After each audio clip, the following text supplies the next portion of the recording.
Hey folks, Stormtro here, and today I'll be talking about the Chikara Gekido 8-pack. Starting off, the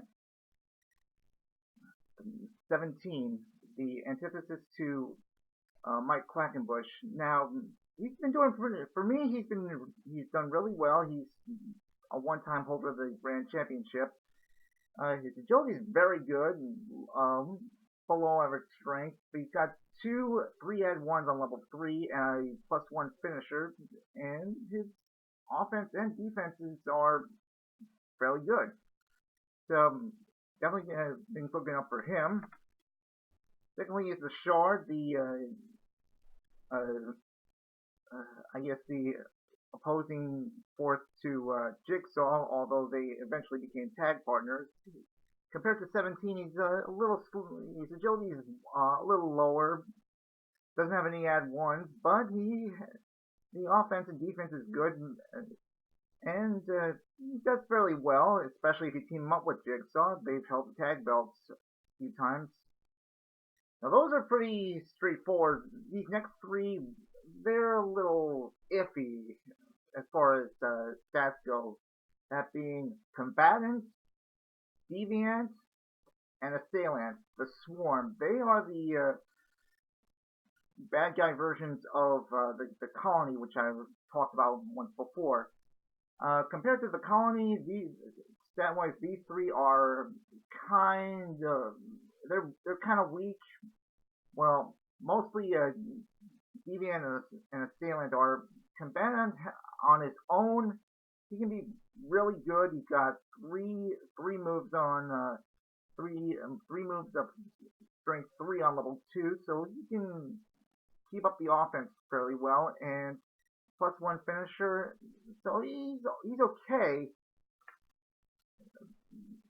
Deviant and Assailant, they're not that good, but it all depends on the die rolls. They have won a few times here and there, but more often than not they haven't. I suppose it all depends on how you push them if you're running a fed on your own. Comparatively, as I've said, all depends on the die rolls. Last but not least is Gavin Loudspeaker, the official ring announcer for Chikara. Now this card's much different. As opposed to instead of having regular wrestler stats, it has a special chart on the back, which in this case depicts how your main event match is going to start. Well, I would suggest using this only if a two-sided match, as well as each side being of opposing alignments.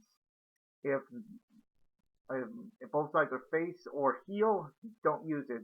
So, and I gotta admit, this card can make the biggest difference when it comes to match results. True story. I had a match between the Baltic Siege and Fist a while back. I rolled for the main event as a trios match. I used this card. All of a sudden, it started out in a big brawl, which I believe Icarus got a hold of Gavin's guitar, but Lithuanian Snow Troll got a hold of it, wrestled it away from him. Icarus got cracked over the head. Then Snow Troll hit his finisher and got Snake Eyes and instant win. So this can make a big difference. So all in all, I'd say the Gekido 6-pack is very good. 17 and the Shard are good additions. As for the Swarm, they're iffy at best. It all depends on how you roll the dice and how you push them in your fed. As for Gavin, great addition if you want to liven up your main event. Now, I've realized that while I'm looking at things, I've realized that the next video I put up will be my 20th, so I'm planning to do something a little different, so stay tuned for that. So until next time, I'll see you next time.